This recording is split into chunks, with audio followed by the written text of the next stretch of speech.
오늘 성경 말씀은 누가복음 1장 26절부터 38절의 말씀입니다.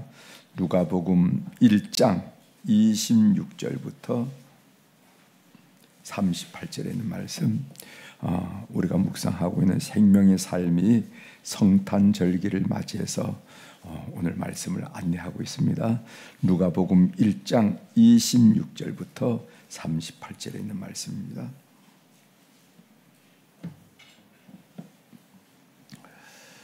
찾으셨으면 제가 봉독해 드리겠습니다. 여섯째 달에 천사 가브리엘이 하나님의 보내심을 받아 갈릴리 나사렛의 동네에 가서 다윗의 자손 요셉이라 하는 사람과 약혼한 처녀에게 이르니 그 처녀의 이름은 마리아라. 그에게 들어가 이르되 은혜를 받은 자여 평안할지어다. 주께서 너와 함께 하시도다 하니 처녀가 그 말을 듣고 놀라 이런 인사가 어찌함인가 생각하며 천사가 이르되 마리아여 무서워하지 말라. 네가 하나님께 은혜를 입었느니라. 보라 내가 잉태하여 아들을 낳으리니 그 이름을 예수라 하라. 그가 큰 자가 되고 지극히 높으신 이의 아들이라 일컬어질 것이요 주 하나님께서 그 조상 다윗의 왕위를 그에게 주시리니 영원히 야곱의 집을 왕으로 다스리실 것이며 그 나라가 무궁하리라. 마리아가 천사에게 말하되 나는 남자를 알지 못하니 어찌 이 일이 있으리까.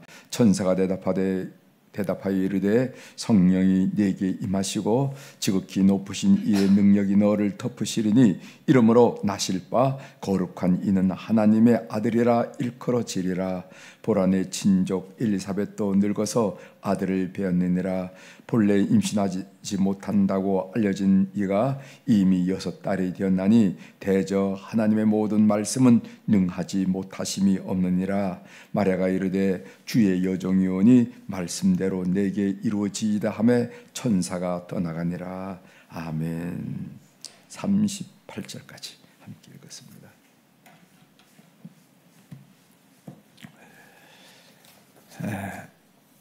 오늘 누가복음 1장 26절부터 38절 우리가 신앙생활 해오면서 성탄절기만 되면 한 번씩 읽을 법한 그런 말씀을 오늘 우리가 읽었습니다.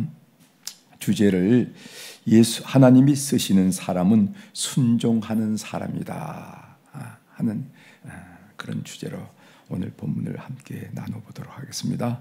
하나님이 쓰는 사람은 어떤 사람인가? 순종하는 사람이다. 꼭 기억하셔야 됩니다. 하나님이 쓰는 사람은 순종하는 사람이다. 제가 결론으로 말씀드리겠지만은 많이 아는 사람들, 많이 배운 사람들, 이런 똑똑한 사람들을 하나님이 쓰는 사람이 아니라 꼭 하나님은 순종하는 사람을 쓰시더라 하는 것을 꼭 마음에 담고 이 말씀을 함께 나누도록 하겠습니다. 이 본문 내용은 어떤 사람들은 말하기를 예수님이 동정녀 마리아에게서 태어나신 사실을 조작이라고 주장하는 사람들이 있어요. 그런 학자들도 있고 그런 사람들도 있습니다. 그러나 역사가 있다. 오늘 이 누가복음의 저자인 누가는 역사가였어요. 그래서 누가복음과 사도행전을 꼭 역사적 상황과 꼭 맞춰서 기술하는 것을 우리가 보게 되는데, 역사가이자 또 누가는 의사였습니다.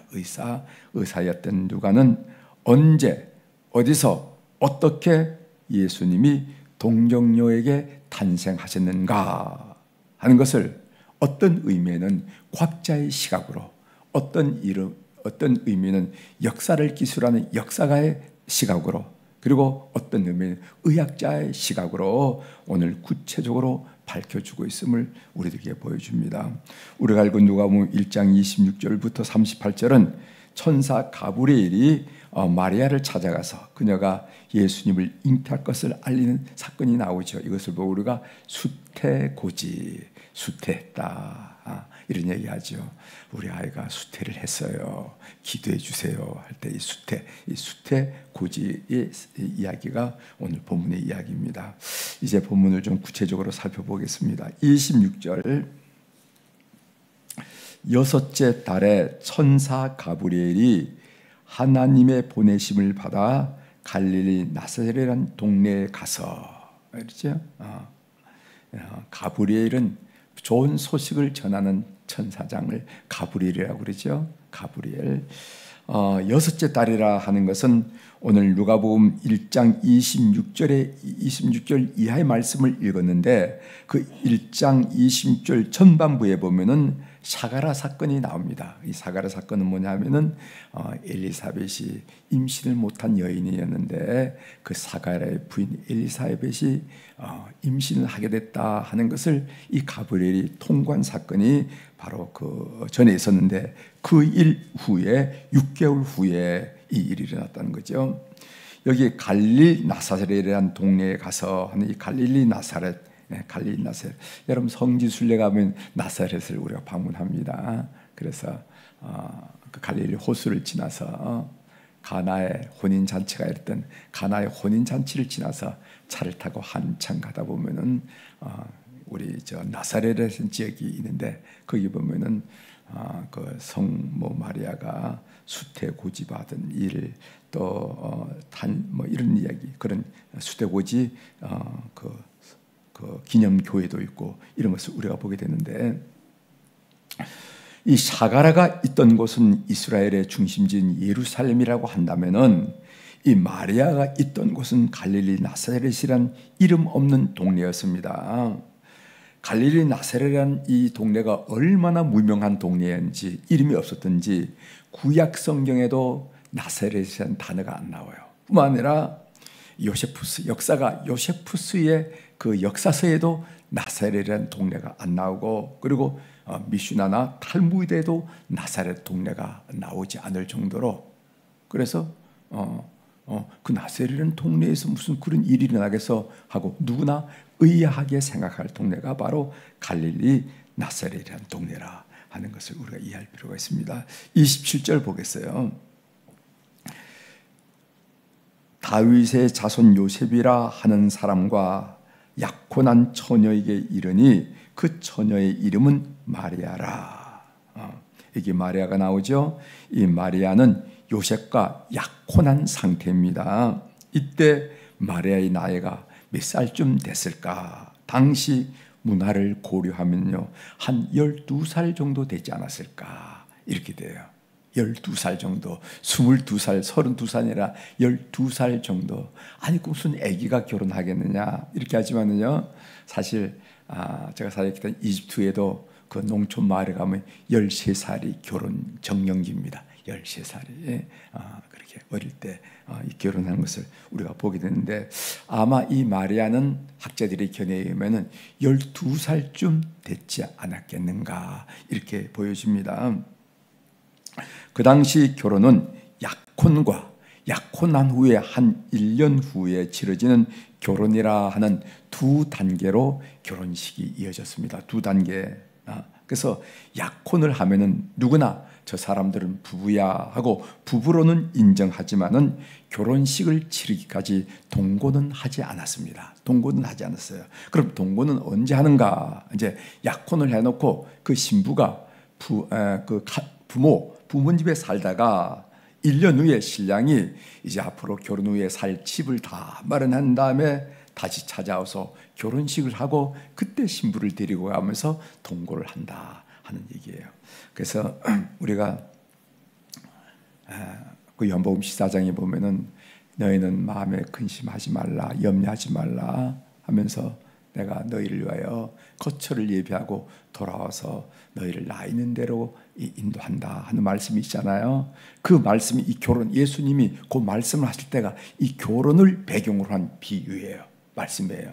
그러니까 결혼한 신랑 신부가 신랑이 가서 거처를 준비하고 다시 와서 신부를 데려가는 것처럼 예수님께서 먼저 부활하시고 승천하셔서 거처를 준비하신 다음에 우리를 그 거처를 준비한 가운데 우리를 데리러 온다 하는 그 이야기를 말씀하셔서 마음에 근심도 하지 말고 염려도 하지 말라 하는 그 말씀하셨다는 거 기억하실 필요가 있습니다. 그 배경이 28절 보겠습니다.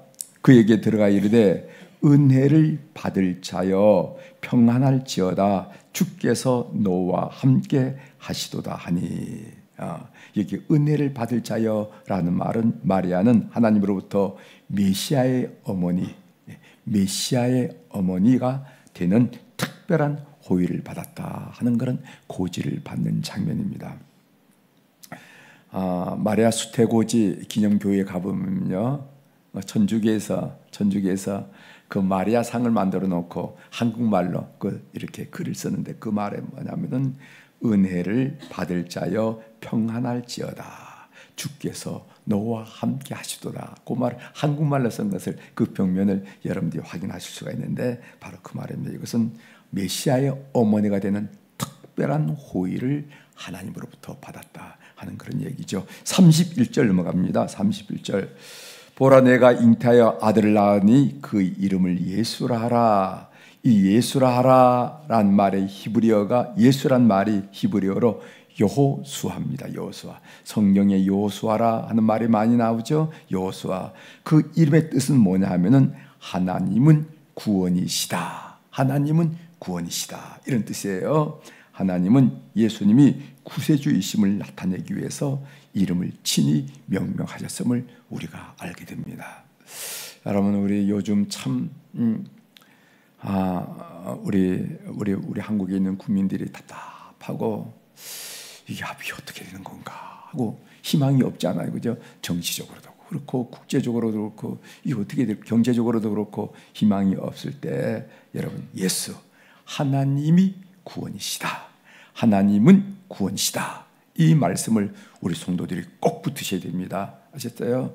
인간으로 보면은 정치적으로, 애교적으로, 경제적으로 참 답답하고 안담하고 희망이 없고 절망할 수밖에 없지만 하나님이 구원이시다. 구원이시다 하는 것을 꼭 믿으시길 바랍니다. 34절.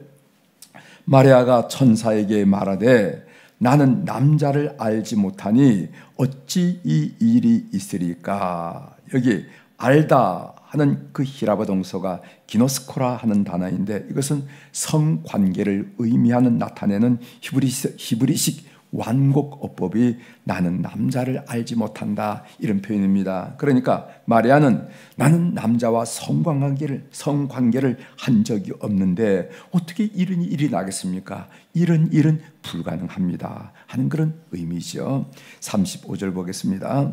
천사가 대답하여 이르되 성령이 네게 임하시고 지극히 높으신 이의 능력이 너를 덮으리니 이러므로 나실 바 거룩한 이는 하나님의 아들이라 일컬어지리라. 여기 보면요, 지극히 높으신 이의 능력이라 하는 것은 성령을 이렇게 표현한 것입니다. 성령. 여기에 너를 덮으리니 이 말은 잉태와 관련된 단어가 아닙니다. 그래서 어떤 사람들은 가끔 이 말을 너를 덮었다 하는 말로 성부 하나님과 마리아의 거룩한 결혼을 이야기하는 사람이 있어요. 성부 하나님이 마리아를 덮었다. 그리고 거룩한 결혼과 같은 개념으로 해석한 사람인데 이것은 틀린 해석이에요.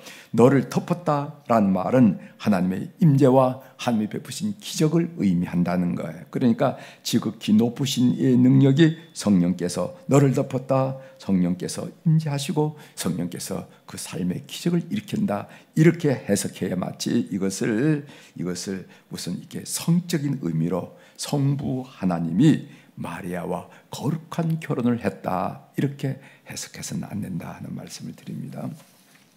그 다음에 38절 마리아가 이르되 주의 여종이오니 말씀대로 내게 이루어지지다 하매 천사가 떠나가니라. 이 여종이라 하는 말의 히라버가 둘레라 하는 말, 여러분 많이 들을 때 둘로스 종, 네, 여종은 둘레인데 이 여자 노예를 의미합니다. 노예. 당시에는 노예는 주인에게 절대적으로 복종했습니다. 절대적으로. 그리고 이 여종이라 하는 어떤 해석을 보니까요, 이 여종을 시바지로 번역해. 시바지가 뭔지 아시죠? 시바지가 주인이 잉태하는 그런 능력이 없을 때 저 시골에서 어떤 젊은 처녀를 이렇게 돈을 주고 사와가지고 시바지 시킨다 한 얘기를 여러분 시바지. 처녀가 남의 씨바지가 된다면 얼마나 억울하고 수치스러운 일이겠어요. 그런데 이 씨바지라 하면 그래 주님의 씨바지가 되오니 말씀대로 내게 이루어지다 하는 그런 고백이라 하는 그런 해석도 제가 본 적이 있습니다. 하나님의 음성 듣기로 제가 여러분들에게 말씀드리고 싶은 내용은 하나님의 구원 사역은 인간의 순종을 통해서 이루어지더라는 거예요. 참 좋아하지요. 하나님이 척척척척 해나갈 것 같은데 그러지 않고 꼭 인간의 순종을 통해서 이루어진다. 여러분 마리아의 순종 우리가 다시 한번 읽어보겠습니다. 38절 마리아가 이르되 주의 여종이오니 말씀대로 내게 이루어지다 하며 천사가 떠나가니라. 마리아의 순종을 통해서 인류를 구원하실 예수님이 이 세상에 오시게 된 거 아니겠습니까? 예수님도 마태복음 26장 39절 또 42절 겟세마네 동산에서의 기도를 볼 때 그러나 나의 원대로 마옵시고 아버지의 원대로 하옵소서. 아버지의 원대로 되길 원하나이다 하는 그런 기도를 드리는 거예요. 순종. 그래서 마리아를 통해서도 그리고 예수 그리스도를 통해서도 인류를 구원하는 구원 사역은 순종을 통해서 이루어지는구나 하는 것을 우리가 다시 한번 확인할 수가 있습니다. 어제 제2차 우리 교회 속회 전도운동 초청의 날을 맞이했는데 1차가 12월 2일 날인데 21명 그리고 어제 22명 이래 43명이 이번 하반기 속회 전도 운동에 왔습니다.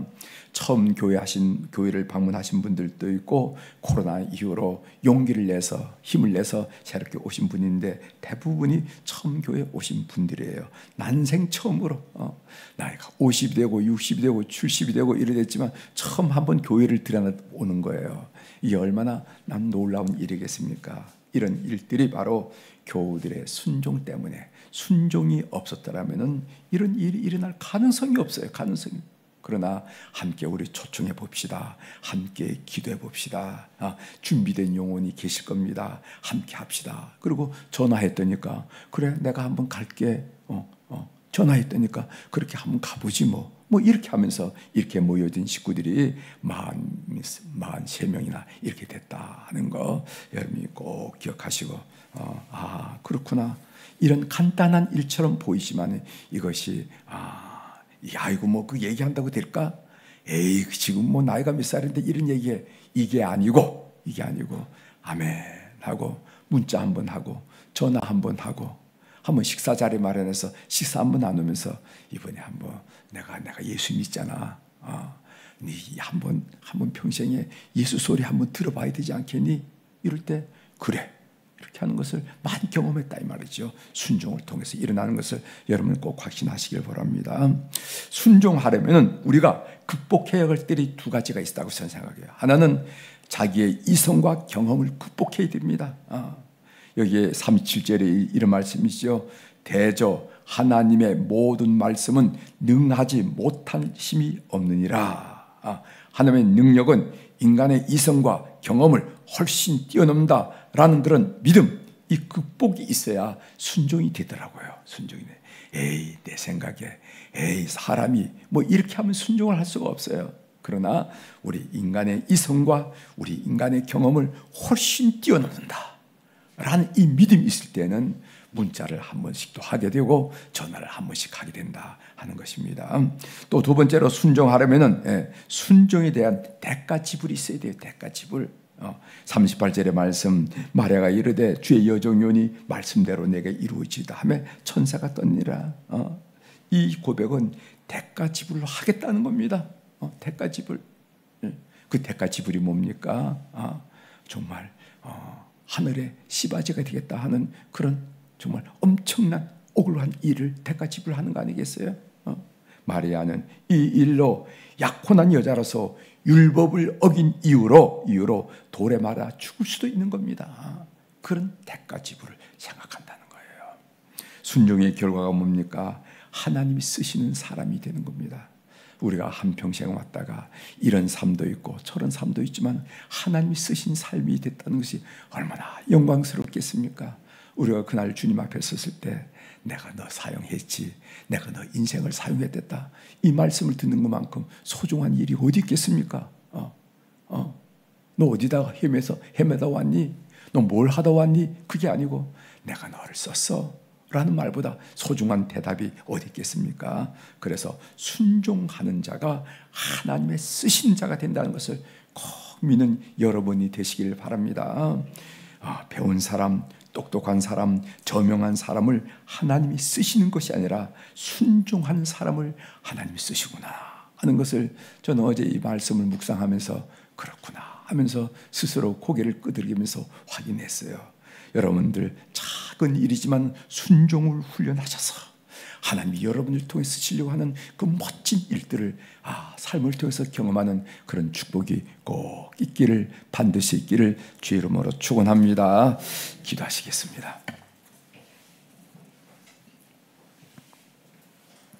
하나님 아버지, 오늘 성탄절기를 맞이하여서 누가복음의 말씀을 묵상하면서 저들에게 주신 강렬한 음성은 인간의 순종을 통해서 하나님의 구원 사역이 이루어진다는 것, 그래서 순종하는 사람이 하나님의 쓰신 바가 된다는 것을 오늘 또 강렬하게 그리고 똑똑하게 우리가 들을 수 있도록 은혜를 주시오니 감사를 드립니다.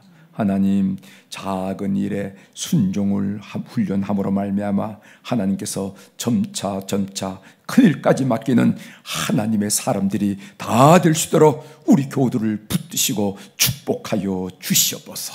그래서 우리가 인생의 여정을 다 끝내고 순례길을 다 끝내고 주님 앞에 품에 안겼을 때 우리의 등을 두드리면서 너 참 순종해서 너 참 많이 썼다, 너 많이 쓰임받아서 라고 격려와 그런 하나님의 음성을 듣는 하늘 백성들이 다 될 수 있도록 은혜를 베풀어 주시옵소서.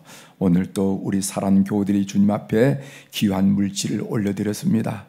하나님, 이 물질을 주께서 하감하시고 물질에 깃들여 있는, 담겨 있는, 그리고 또 섞여 있는 그 사연들을 주님께서 통촉하여 주셔서 하나님이 우리 삶에 얼마나 멋지게 임하시고 얼마나 멋지게 관리하시고 인도하시는지 삶을 통해서 늘 고백할 수 있도록 은혜를 허락하여 주옵소서. 한 해를 마지막 지나면서 지난 2024년 한 해만 뒤돌아봐도 하나님이 얼마나 멋지셨는지, 하나님이 얼마나 멋지게 우리의 삶을 이끌었는지 우리는 다시 한번 고백드리지 않을 수가 없습니다. 우리의 생애의 마지막 순간까지 이런 고백이 늘 새롭게 고백되어질 수 있도록 모든 헌금자들을 기억하여 주시옵소서. 하나님, 월요일날 우리 한우들을 위해서 기도합니다.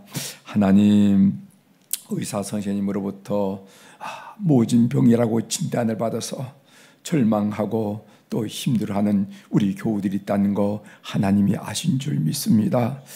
또 이제 치료를 받고 회복하기 위해서 통원하는 우리 교우들, 또 이 모양 저 모양으로 용기가 필요한 교우들 하나님 다 아신 줄 믿습니다. 하나님, 이 새벽에 축복하여 주시옵소서. 시간과 공간을 초월하신 우리 하나님의 능력이 그들과 함께 하여 주심으로 그들의 영혼 속에, 그들의 심령 속에, 그들의 육체 속에 능력으로 임하시고 치유로 임하시고 회복으로 임하여 주시옵소서. 하나님 아버지, 참으로 그들의 영혼과 함께 하심으로 말미암아 오히려 나를 통하여 쓰시고자 하는 하나님의 세미한 음성을 듣게 하시고 섬세한 손길을 볼 수 있도록 도와주시고 하나님, 종을 사용하여 주옵소서 하는 그 어려운 가운데서도 하나님을 향하여 사용해달라고 고백하는 우리의 환우들이 될 수 있도록 은총을 베풀어 주시고, 사람들의 아버지 의사 선생님들의 여러 가지 진단에서 좌절하고 절망하고 안담하고 답답하고 낙심하고 참으로 지푸라기라도 잡으려는 그런 절망의 상황에 있는 우리 모든 환우들 심령 속에 우리 주님이 임재하심으로 그 모든 어두운 그림자를 깨뜨려버리고 생명의 주관자는 하나님을 믿으시고 우리의 내장을 조성하는 분은 하나님을 믿었고 하나님 아버지 하나님을 향하여 더 큰 기대와 소망과 믿음과 그런 놀란 담대함으로 가슴들이 먼저 채워지게 도와주시옵소서. 하나님 그들의 육체도 그들의 가는 십필줄 그리고 작은 세포의 일까지 주님 조명하여 주시옵소서. 그 세상에 어떤 엑스레이보다 강렬한 성령의 빛을 비춰주셔서 회복할 것은 회복하고 뚫을 것은 뚫고 지어될 것은 지어되게 하심으로 말미암아 육신의 강건함도 허락하여 주시옵소서. 그래서 참으로 하나님은 우리의 영혼만을 구원할 뿐만 아니라 우리의 삶 전인적인 구원자가 되신다는 것을 늘 삶을 통하여 고백하는 우리 교우들이 다 될 수 있도록 은혜를 베풀어 주옵소서. 영혼을 회복하시고 심령을 회복하시고 육체도 회복하시는 우리 하나님을 고백하면서 예수 승리를 선포하는 오늘 하루가 되도록 모든 환우들을 기억하여 주시옵소서. 오늘 또 하늘의 주권과 땅의 주권을 가진 우리 주님의 권세 있는 이름으로 이 새벽에 선포합니다. 내 영혼이 잘된 같이 범사가 잘되고 강건한 축복을 오늘 또 우리 교우들이 누리게 도와 주시옵소서. 감사드리며 예수님의 이름으로 기도 올려옵나이다. 아멘. 하늘에 계신 우리 아버지여, 이름이 거룩히 여김을 받으시오며 나라가 임하시오며 뜻이 하늘에서 이루어진 것 같이 땅에서도 이루어지이다. 오늘 우리에게 일용할 양식을 주시옵고 우리가 우리에게 죄 지은 자를 사하여 준 것 같이 우리 죄를 사하여 주시옵고 우리를 시험에 들게 하지 마시옵고 다만 악에서 구하시옵소서. 나라와 권세와 영광이 아버지께 영원히 있사옵나이다. 아멘.